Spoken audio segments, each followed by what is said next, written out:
बिस्मिल्लाहिर्रहमानिर्रहीम।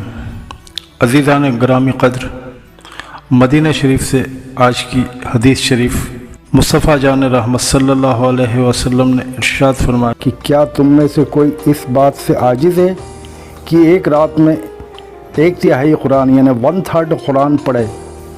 सहाबा कराम ने अर्ज़ किया, या रसूल अल्लाह, वह कैसे मुमकिन है? आप सल्लल्लाहु अलैहि वसल्लम ने फरमाया, कुल हुवल्लाहु अहद 1/3 कुरान पढ़ने के बराबर है। यानी जिसने सूरह इखलास पढ़ी, कुल हुवल्लाहु अहद अल्लाहुस समद, उसको 1/3 कुरान पढ़ने का सवाब मिल जाता है।